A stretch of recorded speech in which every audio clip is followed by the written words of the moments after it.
And good morning. It's Friday, May 26th, I believe. We are in Bergen. We have our final excursion today. Tomorrow's a sea day.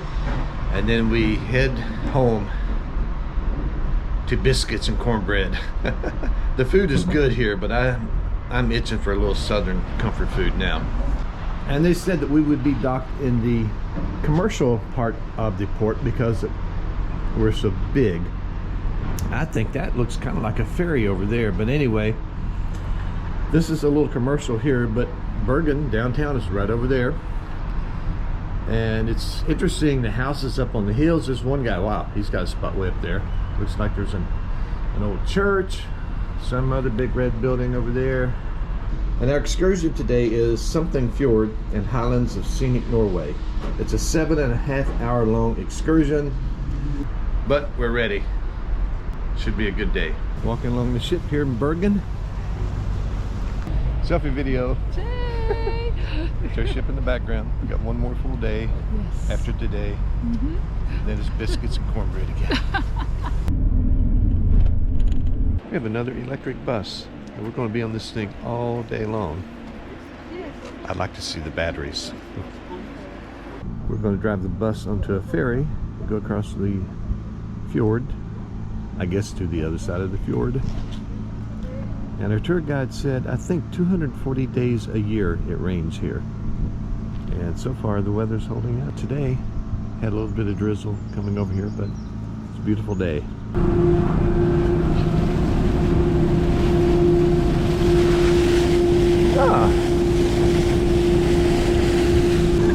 We're on a ferry on a fjord in Norway.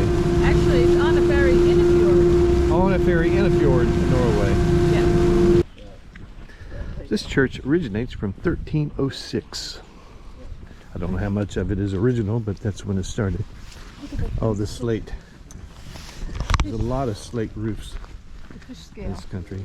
And the fish scale looks a more modern, I think it's mass-produced slate.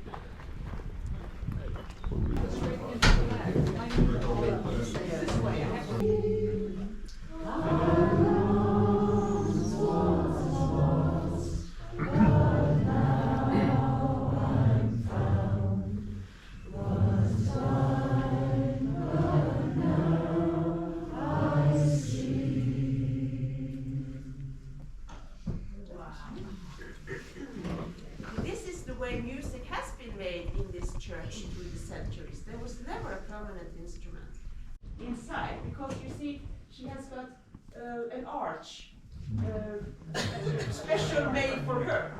So around 1730, she must have been there. She was made around 1450. What happened to her between 1450 and 1730? We don't know. So she said this is more valuable than the entire church. And it's the only painted stone, I don't want to say sculpture, I forget the name for it, in all of Norway. And she thinks it came from Germany in the 1500s. It was outlawed for a while during the Reformation. And then sometime, I think she said around 1720, so when it showed up again. They don't know where it came from, where it was kept during those years. But they know when the church was painted, and she has an arch over her, so they know roughly when it was placed back up there. A blue-eyed, blonde-haired Jewish girl for Norway. That slate roof. And she said being made out of wood, this is not the original church from 1300s. I think she said this is somewhere, we're in the 1700s, 1720 or so. And she said many of the descendants here are related to the people that built this church. She said Norway folks don't move very far from home. And she did not explain the rules, but apparently there are a few people who can still be buried in the old cemetery. Not like the cemetery at the side of the church here. Oh, look at that rolling hill. I gotta get a photo of that. We're near Hardanger. So maybe this is a Hardangerfjord. Not sure. A video selfie. Video selfie. Video. Hardangerfjord. Yes. It's a little crisp here, a little brisk, a little cool. Not cold. Oh, and the clouds on the mountaintop there. Yeah, fresh. Fish farm. And the fish farms. Which is apparently the third biggest industry in Norway now. So this electric bus has no mirrors. Cameras and monitors, but no mirrors. Somewhere in Norway, I'm sorry, I should know the names of these places, but I can't pronounce them. I think we're going to eat in this hotel. It's supposed to be some ancient old hotel. I think the only building that did not burn down during some great fire. Oh, it looks a lot more majestic from this angle. I guess we came in the back or the side. I think I read 1867.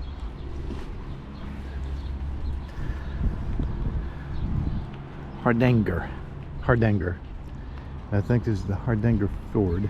Yep. Very nice island in the middle over there. Oh, and the snow-capped peaks behind. All right. Just had lunch. We're at Steinfossen. We're in Norway, so what could it be? Dun, dun, dun, dun. Ta-da! Another waterfall.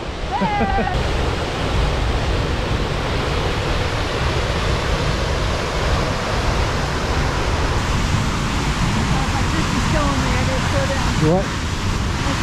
Okay, take it easy.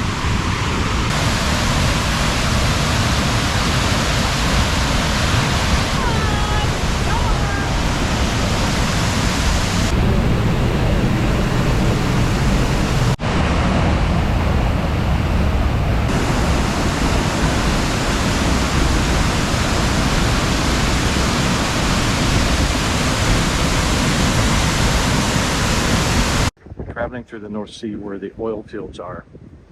I find this fascinating. There's 1, 2, 3, 4, 5 oil platforms, and one way off in the distance is down below the horizon. So it kind of illustrates the curvature of the earth. Captain said we're doing about 18 knots today.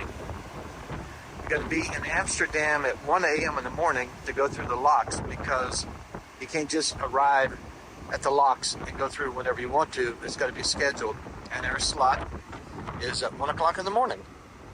We'll go through the docks, and then he has to travel pretty slow. We'll still be in Amsterdam at like 5:30 a.m. in the morning to start getting off the ship. Vacation will be over. So it's Saturday. We go into Amsterdam tomorrow. We've been on this ship for 13 days. And today is the first day that I can sit on our little veranda and it's not windy or cold. The waves are like half a meter, unlike most of the trip that we've had. It's been a good trip, good vacation. I think 2 weeks is about our limit on a cruise ship. 7 days might be a little better. After 2 weeks, I just want some biscuits and gravy, or a Hardee's breakfast biscuit, or some of Lori's crock pot cooking, or Taco Tuesday. The food is good, don't get me wrong, but it's not Southern cooking. The service that we've had has been great. Food has been good. There's a lot of options for food, and we didn't try them all. The staff and crew are excellent, just like when we went to Alaska on this trip. They like trip over themselves trying to serve you. I think if you're thinking about doing a Norway cruise or an Alaska cruise, I think I would recommend Norway first and Alaska second, because Alaska doesn't have the Gulf current impacting the weather, and you're going to see a lot more snow in Alaska. Each one has their pros and cons, but I just think now that I've been to both, I would do Norway first and Alaska second.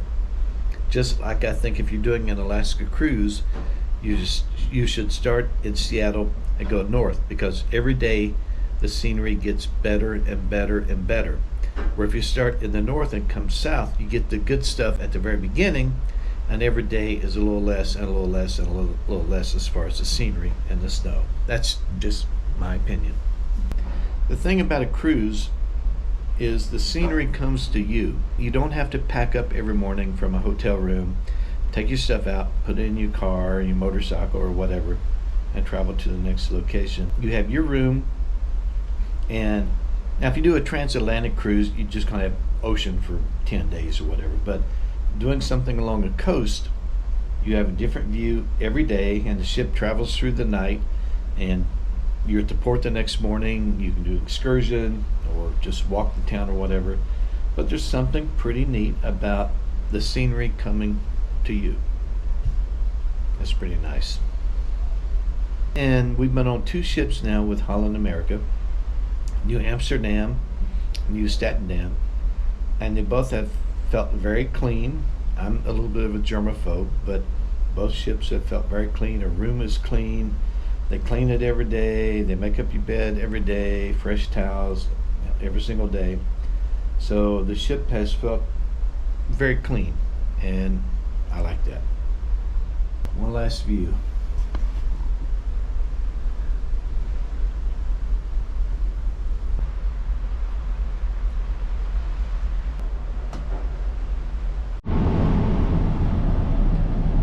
Got a neighbor.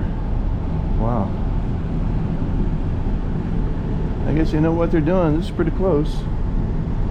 Oh, I bet he's going right there where the tugboat is. So sneak right in here.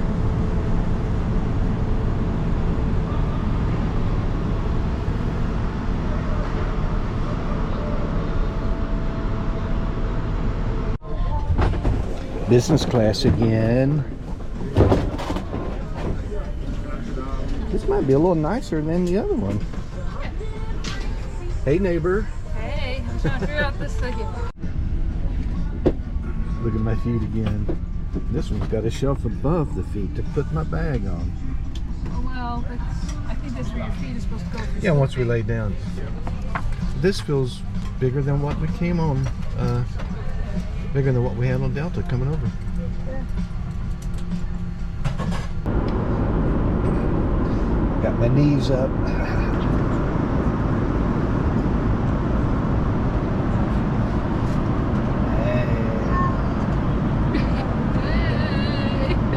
Hello from North Carolina.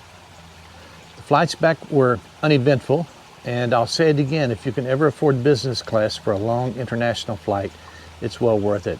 I don't remember what the numbers are now, but we had already planned to fly premium economy because we're tall people and it was a long flight. And then when I looked into business class, it was a few $100s more per person. And for a trip like this, that was really not a big deal for us. And it was cheaper to get the flights through Holland America. I checked the Delta website, and just going in straight through their website, the flights were much more expensive. So if you decide to fly business class, be sure to compare the prices through Holland America and through the airlines. As far as the trip itself, we will do another Holland America cruise. We've had good luck with Holland America. The service is great. The ships are very clean. We thoroughly enjoyed ourselves. The only thing on this trip compared to our trip last year that bugged me a little bit is, even though you have the drink package, you have to sign receipts for every drink. Even if it's under the $11 limit, they still want you to sign a receipt. And of course, it's got a line for an additional tip. And I don't know what the reason for that is. I could not get an answer. And half the time, the bartenders didn't even bother with the receipt. They just threw it away. So it seems like a money grab to shame you into providing additional tips. I don't know. That was just my take on it. But it was irritating because it slowed everyone down. It slowed the bartenders down. And it made no logical sense whatsoever. Now I can see if you went over the limit and therefore had to pay something with your credit card, with your own board account, I can see having a receipt for that. But if it's included in the plan, why? It made no sense. In Amsterdam, when we returned at the end of our trip, we had paid $39 per person for a transfer from the ship to the airport. Seemed to make sense. The transfer had been included in our trip last year when we did the Alaska cruise. All the transfers were included. Modern buses, fine. We had no trouble. So we expected no trouble this time, and it was a big mistake. When we saw the bus and started to get on, it turned out to be a double-decker bus, and not in a good way. The bottom was already full, so we had to climb up on top. And it did feel like climbing up on top, a little spiral stairwell. And then when we got to the top, we could not stand up. We had to bend over at the waist to get to our seats. When we got to our seats, Lori barely got in. I could not get my legs out of the aisle. So I rode to the airport with my legs in the aisle because I simply did not fit. I'm 6'2", which is a little taller than average, I guess, but not out of the ordinary, and I did not fit. All the other tour buses that we had taken in Norway, some were a little snug, some were not, but I always fit in the seat. I calculated that there were close to 100 people on this bus, and most of them were older than Lori and I, and many of them had mobility issues, walkers, wheelchairs, carrying oxygen. We were crammed in. It was way too hot on the bus. Several people, including myself, yelled, "Turn on the air, turn on the air." That never happened. And on all the other tour buses we've been on, there was a safety speech explaining where the exits were and noting that every window had a hammer and a clip beside the window, so in the event of an accident, you could break the window and get out through a window. On this bus, we never heard anyone say anything. I looked for the hammers, and there was simply a cable hanging where the hammer should have been. No hammers. We were crammed in. It was extremely tight. A lot of the older folks were coughing. There was a lady behind us with asthma or something, just wheezing. And I was scared. If there had been an engine fire or some reason where we had to get off the bus quickly, people would have died, because it took 10 or 15 minutes for everyone to get off the bus the way it was.